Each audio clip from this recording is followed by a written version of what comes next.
한 주간 동안도 평안하셨습니까? CTS 스페셜 크리스천 초대석의 김정희 사모입니다. 전임은 목사입니다. 목사님, 고아의 예. 어머니라고 불리시던 분을 혹시 아시나요? 예, 유명한 공생원의 윤학자 여사님이시죠. 맞습니다. 바로 그분의 뜻을 이어서 공생원을 이어오고 계신 분이 계십니다. 현재 공생원을 섬기고 계시는 정애라 원장님이신데요. 오늘 모셔서 만나보도록 하겠습니다. 원장님, 안녕하세요. 안녕하세요. 원장님 이렇게 뵙게 돼서 반갑습니다. 네, 반갑습니다. 참 오랜만에 뵙게 됐는데요. 네. 원장님 공생원 그럼 목포 사람들은 다 알지만은 원장님 소개 좀 해주시죠. 안녕하십니까. 공생원에 섬기고 있는 원장 정혜라입니다. 교회는 함께교회 집사 직분을 맡고 있습니다. 네. 네, 원장님 이렇게 나와주셔서 너무 반갑고요. 또 아시는 분들은 공생원을 또 다 아시지만 또 방송가족 여러분 가운데 또 공생원이 어떤 곳인지 또 어떤 사역을 하는 곳인지 궁금해하시는 분들 위해서 소개 좀 부탁드릴게요. 네, 공생원은 1928년도에 윤치호 전도사라고 한평군에서 자란 청년입니다.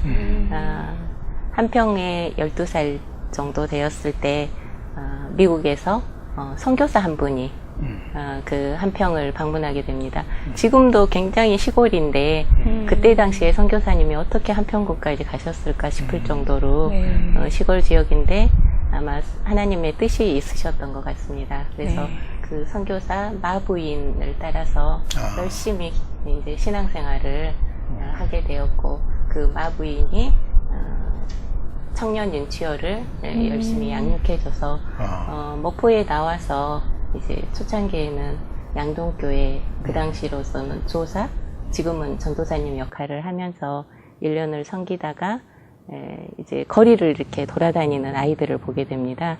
그래서 그 떠도는 아이들을 보고 아무래도 그 그리스도의 사랑, 아마 복음을 전해지 못했더라면 그런 일을 시작지 못했을 텐데, 그런 마음으로 이제 아이들 7명을 데리고 시작한 것이 공생원의 시작입니다. 그러니까 윤치호 그때 당시는 조사님, 네. 그분이 이제 공생원을 시작하게 됐고, 네. 또 그분이 다리 밑에 있는 7명의 고아들, 네. 불쌍한 애들을 이렇게 모아가지고 시작한 것이, 그러니까 내가 과원을 해야 되겠다 그런 것도 아니고, 네, 단지 그냥 그리스도의 사랑으로 감격해가지고 시작한 것이 그렇게 됐는데, 좀 더 자세히 그 윤치호 조사님이 어떤 분이신지, 그리고 그 시작했을 때 어떤 에피소드라든지 혹시 그런 이야기 있으면 좀 말씀해 주시죠. 윤치호 전도사는 이제 12살 때 아까 말씀드렸듯이 복음을 마부인이라는 선교사를 통해서 전해 듣게 되는데요. 아주 가난한 가정에, 농사를 짓는 가정에서 태어났습니다. 사녀 일남이었는데 그 아버님이 빨리 돌아가시면서 어떻게 보면 소년 가장의 역할을 하게 됩니다. 그래서 그 가정을 보살필 수밖에 없는 어린 나이였지만 굉장히 총명하고 또 동네 일들을 열심히 돌보고, 키는 작고 예소했지만 뭐 소대에 나가서 뭐 소씨름대에 나가면 이겨내고 할 정도로 굉장히 체력도 강하고 그랬었다고 합니다. 그래서 그 전도사님은 부지런하시고 또 동네 일들을 잘 보살피시는 그런 마음을 가졌었는데, 그 목포에 나오게 된 계기는 좀 더 넓은 지역에 나가서 일을 하고 싶다 하는 마음이 있으셨던 것 같아요. 처음에 목포에 막 왔을 당시에는 그 목공소 일을 1년을 하셨어요. 아이러니하게도 예수님께서 그 목공소 일을 하셨던 것처럼 그 목수 일을 하게 된 것이 나중에 공생원을 짓게 되는데 큰 도움을 가지게 되는, 그래서 언변이 탁월하고 부지런한 성정을 가지셨던 그런 분이셨던 것 같습니다. 그러시다가 이제 윤학자 여사님을 만나시는 것이 또 드라마틱한 이야기가 있으시더라고요. 네. 그 이야기도 좀 해주세요. 이제 공생원을 시작해서 10여 년 정도 혼자. 총각으로서 10여 년 정도 했는데 그 누이들이 많이 옆에서 이제 보살펴 주시고 아이들을 돌보고 했는데 아무래도 공생원 일이라는 것이 어머니 역할도 필요한 그런 아무래도 일인데요. 이제 그때 1920년대는 그 일제 감정기였고 일본인들이 굉장히 목포에 많이 살고 있었습니다. 그때 7살 때 아버지 총독부 일을 하신 아버지를 따라서 윤학자 여사. 예, 목포에 오게 된 윤학자 여사가 목포 유달초등학교 졸업하시고 목요중을 졸업하시고 이제 정명여중에 음악교사를 하시던 중에 그 사람들은 참 멘토를 잘 만나야 되는 것 같아요. 근데 학교에서 그 선생님께서 굉장히 이런 곳이 있는데 우리가 신앙 양심으로 봤을 때 조선인에 대해서 우리가 뭔가 사과를 해야 하고 그러기 위해서는 우리가 뭔가 속죄하는 마음으로 이런 곳 가서 너가 봉사를 하면 어떻겠냐 하는 권유를 받으셨다 그래요. 그래서 정말 그 당시로서는 엘리트였고 좋은 집 가문의 딸이었고 무남동네 외딸로 또 일본인이었고 그럼에도 불구하고 선뜻 거기를 찾아가게 되어서 윤치호 전도사가 하는 그런 일들을 보고 굉장히 감동을 받았었다 그래요. 근데 이제 그 윤학자 여사는 원래 일본이 사실 기독교가 400년 전에 들어왔는데 한국에 왔을 당시 3대째 내려오는 그런 기독교 집안의 딸로 자랐었고 그런 신앙 안에서 아마 윤치호 전도사와 이렇게 기도를 한다든지 아마 신앙적인 어떤 공감대가 문화와 국적은 달라도 형성되지 않았었나. 근데 이제 서로 마음은 통했으나 차마 윤치호 전도사는 결혼하자는 이야기를 하지 못했었던 것 같아요. 근데 오히려 윤학자 여사님 쪽에서 결혼을 합시다. 그렇게 이야기를 했는데 사실은 윤학자 여사가 난소 수술을 해서 아이를 낳을 수 없다는 판정이 받았던 그런 여인의 몸이었어요. 그러니까 아마 나는 그냥 혼자 살아야지 하는 그때 당시로서 아이를 못 낳는다는 결혼할 수 없는 여자였기 때문에 혼자서 살려다가 그냥 이 아이들을 그러면 내 자식으로 생각하고 돌보면 되지 않겠냐 하는 마음으로 결혼을 하셨는데 하나님께서 이남이녀를 주셨어요. 그래서 저도 태어날 수 있는 영광을 받게 됐습니다. 그래서 아마도 이것도 하나님의 어떤 섭리고 역사가 아니었나. 일본인 여성이 그것도 가난한 한국 청년과 결혼할 때는 그만큼 많은 용기도 필요했겠지만 또 신앙의 모태도 있었지만은 내가 아이를 낳을 수 없다는 그런 것들이 컸을 것 같아요. 그래서 주변에서는 굉장한 반대를 했었다 그래요.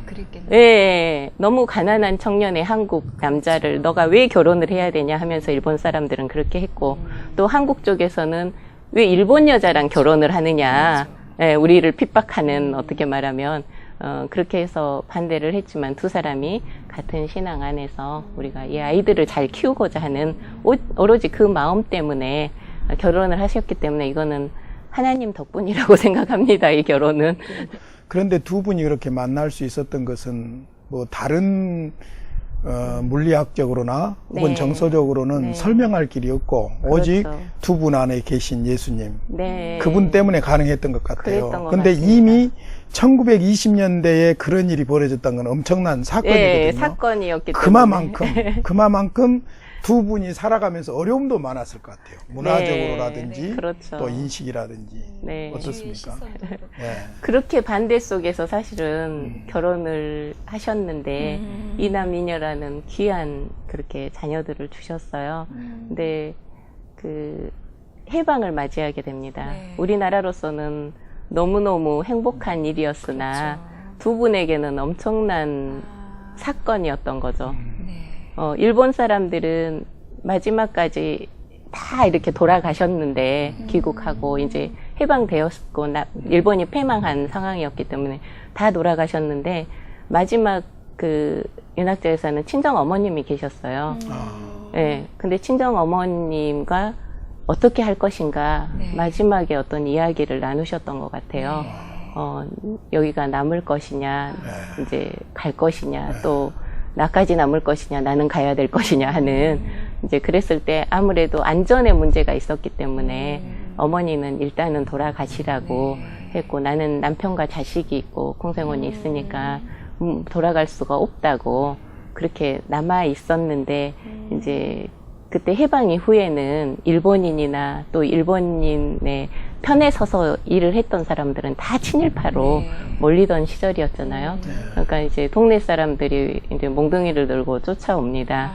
예, 인치호 전도사가 친일파니까 이 공생원의 두 사람을 뭐 죽여야 한다는 그런 각오로 쫓아왔는데, 이제 그런 어떤 와중에 아무래도 시누이들이 이렇게 동생이 목숨을 걸고 살아야 하는 부인이 있다는 것은 너무 위험한 일이고, 또 아이들의 안전도 그게 한 번으로 끝날 일이 아니었기 때문에 할 수 없이 아이들 3명을 데리고 일본으로 돌아가게 되는 그런 일이 있었습니다. 그때는 충분히 그럴 수 있어요. 예, 그래서 일본으로 정말 생이별을 하는 그런 상황으로 돌아가셨는데, 거기에 가서 이제 임신 중에 이제 일본을 가게 돼서 마지막만 3번째 아이를 거기서 낳으시고 1년 정도가 지났는데, 장남인 윤기 씨라고 지금 일본에서는 고향의 집이라고 제일교포들을 위한 고향의 집을 하고 계시는데요. 예, 계속 아프니까 주변 친척들이 죽더라도 아버지가 있는 곳에 가서 죽어라. 얘가 이렇게 아프고 아버지만 찾으니 할 수 없지 않냐 하니까, 할 수 없이 이제 그 연로하신 친정 어머니를 다시 남기고 새 아이를 데리고 이제 한국으로 돌아오게 되었어요. 그래서 돌아왔는데 그때 당시로서는 이미 생이별했고 이미 그 다시는 돌아올 수 없는 길을 갔다고 생각했기 때문에 주변에서 인치호 전도사한테 재혼을 권유합니다. 그래서 재혼을 해서 아이가 1명 낳아져 있었어요. 돌아왔는데, 근데 그 굉장히 여자로서는 너무 감당하기 힘든 일이었을 것 같고, 결혼한 또 그 부인 역시나 굉장히 그거는 큰 충격이었을 것 같아요. 이미 일본 여자하고 결혼한 건 알았었고 이미 돌아갔다고 알았는데 다시 돌아온 모습을 보고 그랬는데, 거기서 한참 같이 사셨던 것 같아요. 근데 그 윤학자 여사가 하는 모습을 보고 그 재혼하신 여성분이 자기 아이를 데리고 공생원을 떠납니다. 왜냐하면 나는 저 여자처럼 할 수가 없다. 예. 그러니까 내가 떠나는 것이 맞을 것 같다 해서 이제 공생원을 떠나게 되고, 이제 윤학자 여사와 아이들이 남게 되었고요. 그리고 막내 아들까지 낳아서 이남 이녀가 그때 되었습니다. 근데 그리고 나서 얼마 되지 않아 6.25 전쟁이 또 터집니다. 거기까지 한번 일단 정리를 해보시죠. 그러니까 윤치호 전도사님께서 결혼 생활 몇 년 만에나 일본으로 이렇게 헤어지게 됐을까요? 38년도에 결혼을 38년도에 해서 했으니까 해방은 45년 45년. 네. 예, 그렇군요. 10년을 다 못 사셨구만. 예. 그렇게 했다가 또 다시 몇 년 만에 돌아오십니까? 1년 만에 1년 돌아오셨어요. 만에 돌아오시고. 예. 그러니까 이제 45년, 6년 이렇게 8년 지나가다가 이제 6.25라는 이제 역사적을 만났는데, 그때 이제 우리 윤치호 전도사님께서 식량을 구하러 가셨다 행방불명이 되셨잖아요. 네네네. 그 이야기를 좀 해주시죠. 예. 이제 6.25 전쟁을 맞이했는데, 그 국군이 그 인민군이 내려왔을 때 그 아무래도 그 동네에는 큰 건물이나 사무실이 공생원밖에 없었기 때문에 거기를 차지해서 이제 인민재판을 하게 됩니다. 옛날에 그랬어요. 교회당도 쓰고. 예, 그런 식으로. 그러니까 아이들의 안전을 위해서 이렇게 거기에다가 사무실을 내줄 수밖에, 내주고 싶어서가 아니라 내줬는데, 그 인민재판을 받을 때 그때 친일파라고 쫓아내려던 동네 사람들이 다 달려들어서 이 사람은 절대 친일파가 아니고 이 부모 없는 고아들을 키운 사람은 왜 이렇게 하시냐고 그래갖고 오히려 이제 구제를 해줬어요. 근데 그 다음에 국군이 또 내려왔어요. 근데 왜 인민군한테 자리를 내줬냐 해가지고 감옥에 끌려 들어가시게 됩니다. 그러니까 역사적인 소용돌이를 계속해서 겪을 수밖에 없는, 단지 아이들을 키우고 있는 고아원의 원장에 불과했었지만은 그 역사의 송돌이 소리에서 이제 감옥까지 가게 되었고, 감옥에 들어갔을 때 그 주변 목사님들이 많이 탄원서를 내 가지고 풀려나시게 됐어요. 근데 풀려나신 지 이틀 만에 공생원에 돌아와 보니 식량은 바닥에 나 있고 살림은 뭐 말이 아닌 거죠. 그래서 할 수 없이 바로 도청으로 올라가서 광주에 도청에 있은 시절이라 식량을 구하러 갔었는데 교회 목사님을 뵙고 나오시다가 목사님께서는 그냥 그 자리에 주무시라고 하셨다고 그래요. 근데 이제 여관이 있습니다 하고 뭐 몇백 미터도 안 되는 그런 거리인데 거기에서 이제 주무시고 내일 아침에 다시 오겠습니다 했는데 안 돌아오셔서 본인은 이제 그 목사님께서는 이미 목포 내려가신 줄 알았다. 윤학재 여사님이 이제 한 달 후에 찾아가셨을 때 그렇게 말씀하셨었다고 그래요. 그래서 행방불명이 되셨는데 이제 그것이 사실은 윤치호 전도사님이 노방정도를 많이 다니셨어요. 그 공생을 운영하시면서도. 그래서 뭐 중국에까지도 가시고 많은 곳을 다니셨는데 저희가 이제 추측하는 바로는 교회에 들어갔다 나오다가 그랬던 터라 이제 어떤 크리스찬들을 핍박하는 그 공산당한테 죽임을 당했는가. 또 두 번째로는 이제 많은 노방정도를 하고 다니는 또 연사들이나 또 유명인들을 북쪽으로 끌고 가던 그런 시절이 있어서 그래서 이렇게 끌려갔는가. 뭐 추측일 뿐입니다. 그래서 지금까지도 정확한 원인은 알 수가 없고 그래서 저희 교계 쪽에서는 그 윤치호 전도사님이 그 마부인 선교사님을 통해서 피어선 성경학교도 졸업하셨고 또 아이들을 이렇게 돌보다가 6.25 전쟁 당시에 그렇게 돌아가셔서 복지 순교자로 남겨주신 이유이기도 한 것 같습니다. 그렇게 그럼 윤학재 여사께서 남편을 기다리시면서 혼자 공생원을 지키시고 이어오신 거예요. 이미 행방불명 되셨지만 수백 명의 아이들이 공생원에 남아 있었고 매일같이 그 종착역이었기 때문에 목포가 아이들이 계속 들어오니까 가장 많았을 때가 뭐 600명이 넘을 정도의 그런 아이들을 보살펴야 해서 일본인으로서 또 국가 원조도 없었고 주변도 다 어려운 시절이었기 때문에 정말 그 일들을 해 나간다는 게 말로 할 수 없는 고통이고 어려움이셨던 것 같아요. 근데 많은 분들이 어떻게 그 고통을 이겨내셨을까요? 그런 이야기들을 하세요. 한국 사람하고 결혼해서 이 일을 하는 것조차도 힘들었을 텐데 거기에다 남편은 행방불명되고 고아들은 600명 이상이 있고 그랬을 때 아마 저희들이 볼 때는 믿음이 없었다라면 그 일을 절대 감당할 수 없었었고 아마 일본으로 도망가지 않으셨을까. 뭐 그 전에도 이게 이루어지지 않았을 수도 있는데 그래서 할머님이 항상 좋아하셨던 성경이 시편 23편 항상 쉴만한 물가으로 하나님께서 인도해 주시기를 항상 머리맡에 성경을 놓고 보시고 더욱더 저희 아버님한테 들은 얘기지만 감동받았던 게 아이들이 그때는 병원 문턱이 높고 애들이 매일매일 이렇게 죽어갈 때 항상 할머님이 몸을 씻기시고 이렇게 싸가지고 머리맡에 두셨다가 새벽녘에 애들이랑 데리고 가서 산에다가 묻고 이렇게 하셨다 그래요. 그래서 그 아이들에 대한 사랑이 정말 지극하셨고 그 힘은 정말 하나님께 의지하는 마음 그리고 말년에는 이제 그 병이 나서서 고통 중에 계셨는데 그때도 이렇게 친필로 쓰신 병상일기가 있으신데 내가 이렇게 고통 중에 있으나 하나님께서 나를 하나님 한 분만 더 저를 살려주시고 이 아이들을 책임질 수 있는 힘을 주세요.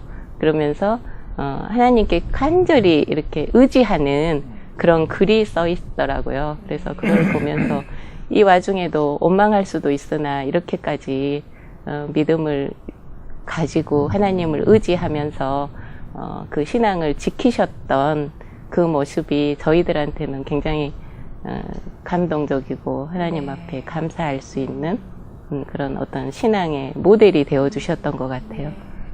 방금 지금, 할머니라고 하셨어요. 외할머니. 네. 이건 외할머니시잖아요. 네. 방송 가족 여러분들은 어떻게 가족 관계이신가 보다 더 궁금하실 것 같아요. 네. 외할머니신데 네, 그렇죠. 지금 윤학자 여사님 그럼 어디 묻혀 계십니까? 아, 저기 사실은 그 일본인이면서도 한국의 정서를 가지셨던 것 같아요. 그래서 결혼하시면서 그 남편 성을 따라서 원래 본명은 다우치 지스코라는 이름인데 윤학자로 개명도 하셨고 돌아가실 때는 그 남편의 선산에 묻혀달라고 해서 한평군에 지금 옥동에 묻혀 계십니다. 예, 그래서 남편이 돌아오면 같이 묻혀달라고 잠들고 싶다 했는데 그 사랑도 대단하셨던 것 같아요. 마지막까지 그렇게 말씀을 하셨던 거 보면. 근데 끝까지 이제 할아버지는 못 돌아오셔서 작년에 탄신 100주년을 기념하면서 저희가 이렇게 합장을 해드리는 그런 기회도 가졌습니다. 네, 그랬군요. 그 윤치호 전도사님께서 외할아버지 되시고 네. 윤학자 여사님이 외할머니 되시잖아요. 네. 원장님의. 네. 그 이제 원장님 이야기 좀 해보시죠. 원장님과 공생원, 네. 또 공생원과 원장님 어떻게 네. 시작될까요? 사실은 네. 저는 이 자리에 나올 만한 그런 신앙의 어떤 여러분들한테 말씀드릴 그런 얘기거리가 없지만 제가 이 자리에 나온 것은 그동안 하나님께서 너무나 공생원을 사랑해 주셨고 그 공생원을 지키시기 위해서 너무나 애를 쓰셨고 그 3,000명, 4,000명이 되는 한 애로 아이들이 그 바다가 바로 앞에 있잖아요. 정말 옛날에는 거친 아이들, 뭐 장난꾸러기 원래 그 자리가 아이들. 지금 그 자리입니까? 아주 처음에 시작했을 때는 용당동에서 시작했는데요. 태풍이 불어서 그 다음에 1930년대에 자리 잡은 것이 지금 현재 대반동에 있는 자리입니다. 그래서 그 바닷가에서 한 명도 빠져 죽은 아이가 없이 그토록 하나님께서 지켜주시고 그리고 저희는 아무것도 한 일이 없으나 정말 공생원의 이름을 또 윤치호의 이름을 윤학자의 이름을 많은 곳에 알려주셨던 그 하나님께서 이제는 내 자랑 좀 해주라 하셨던 것 같아요. 어제 제가 기도하는 마음으로 하나님 제가 나갈 자리는 안 되지만 제가 나가서 해야 될 이야기는 무엇입니까? 했을 때 저에게 오는 응답은 그거였던 것 같아요. 내가 공생원을 키우기 위해서 공생원을 지키기 위해서 지금까지 이만큼 애를 썼으니 이제 내 자랑 좀 해주라 하고 나를 보내셨다는 생각이 듭니다. 그래서 제가 말씀드릴 수 있는 것도 그 외조모님의 또 어머님의 믿음의 유산 예, 그 힘으로 오늘날 제가 있고 또 제일 감사한 일이 물론 많은 분들이 좋은 일을 한다고 이렇게 인정해 주시는 것도 감사하지만은 그 신앙을 유지할 수 있도록 해주셨던 것이 너무나 그 고난 속에서도 감사를 드릴 수밖에 없고요. 윤학자 여사님이 돌아가신 게 1968년 56세로 좀 빠른 나이에 돌아가셨어요. 그랬을 때 저희 어머님이 제일 장녀셨는데 29살 그리고 밑으로 동생들이 3명 그리고 500명이 되는 아이들이 있었고 무엇보다도 남겨준 유산은 빚이었어요.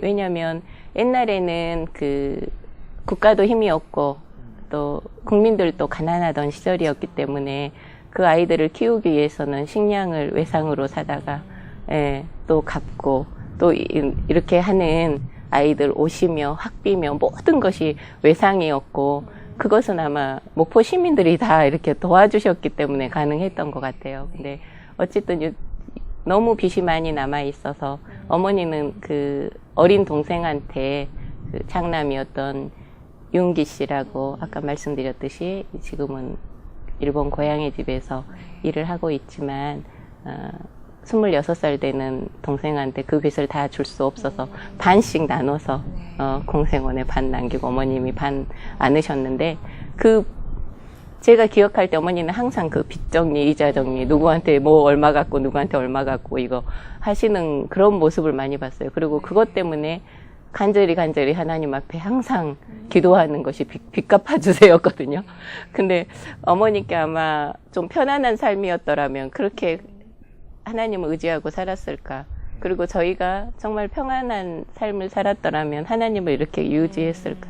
그래서 고난이 복이다는 것이 저희 형제들에게는 굉장히 깊이 심어진 그런 정신적인 교훈이 될 정도로, 그리고 어머니가 항상 기도를 하셨어요.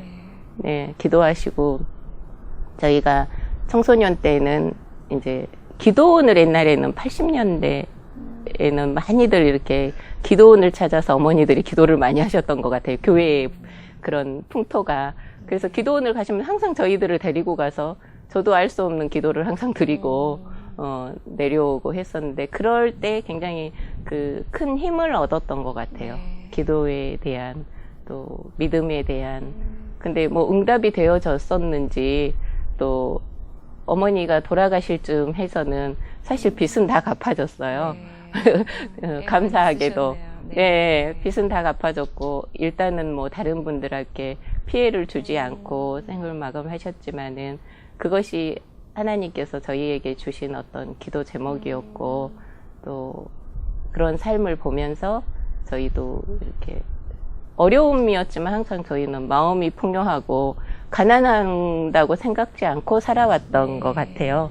그것도 너무 감사한 한 가지 일이고, 무엇보다도 감사한 것은 아까 말씀드렸듯이 저희 어머니도 또 외할머님이 돌아가시면서 그 일을 이렇게 맡아서 하시게 됐고, 또 장남이신 이제 외삼촌도 일본인 고향의 집을 하게 된 것이, 할머님이 평생 여기에 사셨으나 치마적으로 입고 한국말을 하셨는데 돌아가실 때는 우메보시가 먹고 싶다고 일본 음식을 그리워하셨어요. 근데 그런 모습을 보고 있을 즈음 일본에 신문이 한 장 났는데 제1교포 독거노인이 혼자서 쓸쓸히 돌아가셨다. 이제 그거를 보고 나의 어머니도 고국으로 돌아가지 못하고 한국에서 이렇게 돌아가셨는데 일본에서 살고 있는 제1교포들도 어려움을 겪고 있구나 생각하고 제1교포들을 위한 고향의 집을 지었습니다. 그리고 셋째 이모님은 이제 그 장애인들을 위한 일을 하고 계시고요. 넷째 삼촌도 제주도에서 불황인이나 정신요양시설 그런 사역을 하고 있어서, 다 하나님께서 저희에게 그 아이를 낳을 수 없는 윤학자 여사의 몸에서 니나미녀를 주시고, 또 다 믿음의 자녀로 자라게 하시고, 또 이웃의 고아나 장애인이나 어려운 어르신들을 모시고 섬기는 일을 할 수 있도록 그렇게 저희에게 맡겨주신 사명이 아니었나 그렇게 생각합니다. 그리고 제가 이제 공생원에 일을 하게 된 것은 저희가 그런 어려움 가운데 있었기 때문에 저를 일본으로 불러주셔서 이제 일본에서 어떤 저희에게도 사형제가 있어요. 그래서 제가 둘째였기 때문에 밑으로 동생이 또 있고 위로 또 언니가 있고 해서 뭔가 길을 찾아보면 좋겠다. 그게 공부의 길이었지만 어떻게 될지는 모르나 이제 일본으로 어떤 길이 열려서 가게 됐습니다. 근데 일본으로 가서 바로 공부를 시작할 수 있었던 것은 아니고 이제 그 장애인 시설에서 일을 했어요. 한 1년 정도? 그랬더니 그 이사장님이 하루는 부르셔서 네 소원이 뭐냐 하고 물으시더라고요. 그래서 제가 사실은 공부가 하고 싶습니다. 제가 고등학교를 졸업하고 이제 갔던 시점이었거든요. 그랬더니 그러면 내가 옛날 1960년대에 너희 할머님을 만났었다, 일본에서. 근데 그때는 나도 너무 어려운 시절이었기 때문에 도와줄 수가 없었는데 그분을 돕는 마음으로 너희 학교를 보내주겠다 해서 보내주셨어요. 그래서 보통은 이제 일본에 유학을 다녀왔다 하면은 어떤 풍조감 가운데 다녀왔을 것이라고 이렇게 여기시는 분들도 많이 계시는데, 정말 그렇게 어려운 가운데 학교를 가게 됐고 또 누군가 용돈을 주셔서 저는 그 안에서 항상 그 공부를 하게 된 것도 사실 제가 냈지 않았을 뿐이지 하나님께서 물질로 축복해 주셨던 네. 거고 용돈을 주셨던 분도 어떻게 보면 그 물질로 주신 거잖아요. 그래서 이건 하나님께서 나에게 주신 것이라는 마음이 있었던 것 같아요. 그래서 그 적은 용돈이었지만 거기서 11조를 떼서 항상 했더니 네. 그 일본인 교회 목사님이 굉장히 감동을 받으셨다고 일본은 그 11조를 하는 그런 저기가 많이 없는데 네. 유학생이 와가지고 어려웠을 텐데 11조 하는 모습이 참 보기가 신사에다가 좋다. 동전 하나씩이나 던지니까. 예.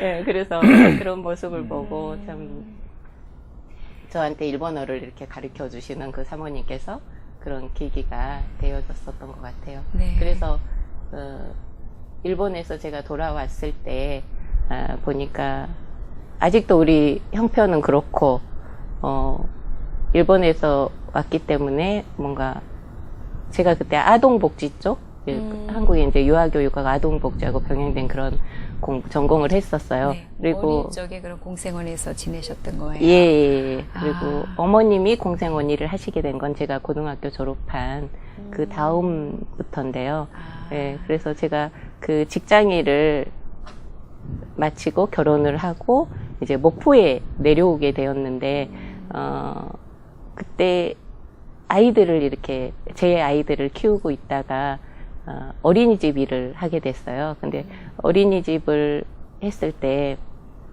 너무 이쁘게 키워도 다 부모님이 데려가니까 재미가 없더라고요. 아, 저 아이는 도대체 어떻게 클까? 어떤 모습으로 네, 자랄까? 네. 너무 예쁜데도 그걸 알 수가 없었는데 나중에 공생원을 이렇게 돌아보니 어머님이 하시는 일이 저는 거기 가까이도 안 가려고 그랬었어요. 왜냐하면 너무너무 외할머니, 외할아버지 또 그런 역사적인 것 또 어머님, 네. 아버님의 삶 이런 것을 봤을 때 가까이 가면 큰일 날 것 같아가지고 잘 왕래도 잘 안 하면서 이렇게 네. 지켜만 봤었는데 어느 날 문득 그 어린이집 졸업식을 마치고 명절 때가 됐는데 집에 부모님을 찾아갔더니 공생원에서 자란 애들이 인사를 오신 거예요. 그리고 또 결혼해서 아이들을 데리고 오고 네. 그런 모습들을 계속 지켜보실 수 있고 찾아오고 내 자식은 아니지만 그렇게 하는 것들을 보면서 이게 진짜 희망이 있는 일이구나. 이런 뭔가 보람이 있어서 어머니 아버지가 이런 일들을 할머님이 어려웠지만 이 일을 하셨었구나 하는 것을 좀 그때야 좀 깨닫게 됐습니다. 네. 그래서 그때쯤 해가지고 저희 어머님이 암으로 또 병상에 누워 계시게 되고 하면서 제가 이제 일을 맡게 되었는데 어머님이 가장 반대하셨어요. 그런 거 있잖아요. 부모님들은 내가 하든 어려운 일 나는 할 수 있으나 자식들은 아마 못할 것이다. 이 어려움을 자식들한테만은 남겨주고 싶지 않다 하는 게 있으셔서 여러 번이나 여러 차례나 반대하셨지만 이 일을 시작하게 됐고 시작한 다음에는 왜 반대하셨는지 알았으나 이미 시작한 다음이었고 그렇지만 일을 하게 돼서 너무 하나님 앞에 감사하고 공생원 일을 이렇게 맡겨주신 하나님 또 공생원 일을 시작하기 이전에 하나님 앞에 약속드렸던 것은 또 정말 불신앙의 가정에서 자라난 이 아이들이 하나님의 자녀가 왜 공생원을 자꾸 이렇게 사랑하시는지 저는 알 수가 없었으나 그 불신앙의 가정에 있는 아이들을 하나님의 자녀로 키우라는 것이 공생원의 목적이라는 생각을 깨닫게 됐어요.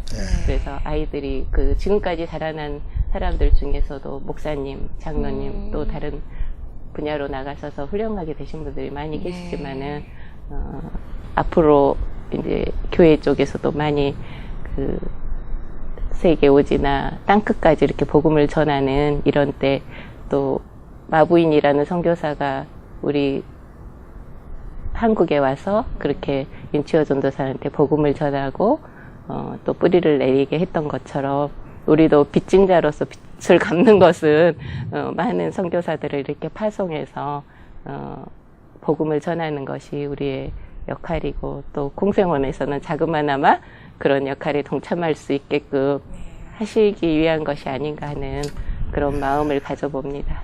그 외에도 예를 들어서 우리 이제 원장님께서 공생원을 섬기시면서 내가 이게 참 보람 있다. 내가 이거 하기를 잘했다. 네. 그럴 만한 어떤 느낌이나 생각이나 보람들이 있으시면 좀 말씀해 주시죠. 옛날에는 전쟁 고아들이 참 많았지만 그래서 정말 전혀 부모가 없는 아이들이 많이 있었어요. 근데 지금은 이제 부모님이 계시거나 또 안 계시더라도 소식이 끊어지거나 예, 그래서 이제 그리고 경제적인 상황 때문에 이제 아이들이 맡겨지는데 그렇기 때문에 중간에 이렇게 들어오는 아이들이 많아졌어요. 옛날에는 정말 어린 아이들 때부터 왔었는데 그래서 많이 마음의 상처를 가지고 들어오게 돼요. 그래서 정말 여기서 안 살겠다고 막 처음에 발버둥 치던 그런 아이가 몇 년 후에 편지를 썼어요. 정말 그렇게까지 했는데 저를 지금까지 보살펴 주시고 교육해 주시고 돌봐주셔서 너무 감사하다고. 그래서 걔가 그런 변화의 마음을 가졌다는 것을 저는 알지를 못했었는데 그런 편지를 통해서 아이가 편안을 찾았고 또 제가 한 일이나 여기 공생원에서 아이를 보호해오고 교육시켰던 것이 이 아이에게 어떤 인생을 살아가는 어떤 기본이나 기초가 되어졌다면 참 기쁜 일이다 하고 굉장히 감동을 받았었고요. 이제 말썽을 많이 피우던 아이가 이제 새롭게 달라져서 열심히 공부할 때, 그리고 또 졸업할 때, 그리고 결혼할 때, 예. 그리고 또 아이를 낳아서 이렇게 명절 때나 이렇게 휴가 때 데리고 오거나 그럴 때 너무 그 동안에 아마 각 가정에서 부모님들이 아이를 키울 때 여러 가지 일들이 많이 있으실 거예요. 그렇죠. 기쁨보다는 사실 아픔과 괴로움이 더 많지만은 어떤 한순간의 그 즐거움과 보람 그 일 때문에 사실은 자식들을 이렇게 양육하시는데 저도 그 과정의 9가지는 다 잊어버리고 그 한 가지의 그 모습을 보면서 너무 기쁘고 감사하고 이렇게 되어진 것이 정말 하나님께서 아이들을 한 명 한 명 간섭하시고 돌보시게 하신다는 그런 생각이 들어서 그럴 때가 참 보람이 됩니다. 옛날에 전쟁 고아들하고 지금의 이제 그 부모님들 가정, 문제 가정 이런 아이들하고 어떻습니까? 이렇게 계속 쭉 섬겨와 보시니까 아이들의 차이가 뭔가 있죠? 물론 있는 것 같아요. 예. 옛날에는 그냥 부모님이 아예 안 계시기 때문에 단절되어서 살아왔지만 예, 지금은 이제 계시는데도 나는 여기 있고 부모님은 나를 데려가지 않는 것 같고 그렇죠. 예. 또 중간에 왔기 때문에 부모님 이혼으로 친척집 갔다가 친척집에서 또 다른 데 갔다가 또 이렇게 막 돌다가 들어오는 경우들이 많이 있어서 내 집이라기보다는 빨리 여기를 벗어나야지 막 이런 마음들을 예, 내가 있을 곳이 아니다 이렇게 처음에는 많이들 생각하는 그런 부분들도 사실은 있어요. 근데 이제 저희들이 그래서 요즘에는 여기 온 것은 너의 선택은 아니나 하나님께서 너에게 이렇게 어떻게 보면 피할 길을 주셨으니 여기는 노아의 방주다. 그래서 그 태풍이 불고 장마가 거치면 너는 언젠가는 여기를 떠나게 될 거다. 그동안까지는 공부는 해라. 그리고 믿음으로 자랐으면 좋겠다. 그 부모님 밑에서 자란다면 평안히 이렇게 잘 자랄 수 있을 수도 있으나 하나님을 모를 수는 있다. 그래서 하나님을 알아고 보내준 것이지 너가 버려진 것이 아니라고 이제 이야기는 하는데 이제 그것을 마음에 깊이 받아들이는 아이도 있고 이제 나중에 졸업한 다음에야 그 말을 깨닫는 아이도 있지만 예, 그래서 그 아이들이 있는 동안에 자립해서 사회의 어떤 일원으로 자라날 수 있도록 양육하고 보육하고 전도하는 그런 역할을 우리가 해야 된다고 그렇게 생각하고 있습니다. 앞으로 좋은 일이 많을 것 같습니다. 네, 감사드립니다. 감사합니다. 감사합니다. 감사합니다. 오늘 우리 공생원의 원장님과 이렇게 옛날 그 고향 생각이 나는 그런 아름다운 이야기를 많이 나눴는데요. 지금부터 100여 년 전에 그 한평 옥동이라는 시골의 선교사님을 통해서 한 청년에게 찾아오신 하나님, 그 윤치호라는 그분 마음속에서 역사하신 하나님을 찬양할 수밖에 없습니다. 예수 믿으면 가장 중요한 것이 예수님의 생명이 내 안에서 작동을 하기 때문에 무슨 명예를 위해서나 혹은 어떤 공로를 위해서 돈을 위해서가 아니라 내 안에 살아계신 주님이 생명을 향한 강한 욕구에 의해서 어떤 삶을 살게 되는 줄로 믿습니다.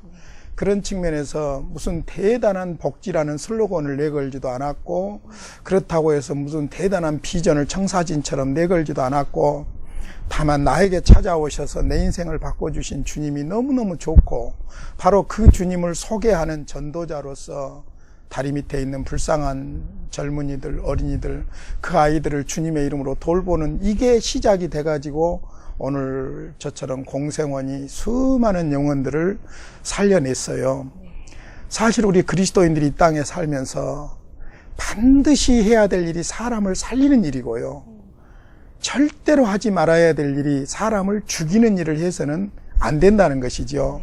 사실 지극히 상식적인 이야기고 기본적인 이야기지만은 이게 생명이 없는 사람에게서는 불가능한 이야기예요. 예수의 생명을 소유한 사람이 할 수 있는 일이 바로 그 일인 줄로 믿습니다. 그런 측면에서 우리 윤치호 전도사님 속에 역사하신 주님이 지금 수대째 내려오면서 우리 원장님 마음속에서 역사하고 계시고, 또 이 역사가 계속해서 원장님 후손들에게도 이어질 줄로 믿습니다. 오늘 짧은 시간 이야기했지만은 이 아름다운 이야기가 우리 시청자들에게 메아리처럼 공명이 됐으면 참 좋겠고요. 저는 오늘 같이 이렇게 대화를 하면서 어떤 생각을 했냐면요, 오늘 내가 주님의 이름으로 하는 행동이 이게 굉장히 중요한 의미가 있구나. 지금은 아주 미미하지만은 시간이 흐르면서 엄청난 결과를 가져오는구나, 그런 생각을 하면서 오늘을 내가 바로 사는 것이 얼마나 중요한가, 그걸 생각했어요. 오늘의 나는 우연이 된 것이 아니라 옛날부터 뭔가 뿌려온 그 씨가 오늘의 나이듯이 내가 또 뭔가를 열심히 뿌리면은 이 다음에 하나님께서는 그 작은 것을 통해서 놀라운 역사를 이루어 주실 줄로 믿습니다. 우리 믿는 사람들이 생명이신 주님을 모시고 그분이 원하는 대로, 그분이 기뻐하시는 대로 영혼을 살리고 세우고 양육하는 이 일에 우리가 온 정신을 다 집중해야 되겠다, 그런 생각을 했습니다. 우리 모든 그리스도인들이 그런 마음으로 영혼을 섬기면 이 세상은 아름다운 세상이 될 줄로 믿습니다. 원장님 이렇게 고맙습니다. 나와주셔서. 감사합니다. 감사합니다. 본 프로그램은 앱과 인터넷에서 스마트폰과 홈페이지에서 여러분 다시 보실 수 있습니다. CTS 목포 방송을 검색해 주시기 바랍니다. 그리고 저희 프로그램은 여러분의 기도와 후원으로 이루어져 가고 있습니다. 방송 보시고 감동받으신 분들 아래 전화번호로 전화 주시고 또 후원해 주시면 감사하겠습니다. 크리스찬 초대석은 누구에게나 열려 있습니다. 또 우리 지역의 우리들의 이야기입니다. 혹시 여러분들 주변에 아름다운 간증이나 또 이야기거리들이 있으면은 전화로 연락해 주시면 찾아가 뵙도록 하겠습니다. 시청자 여러분,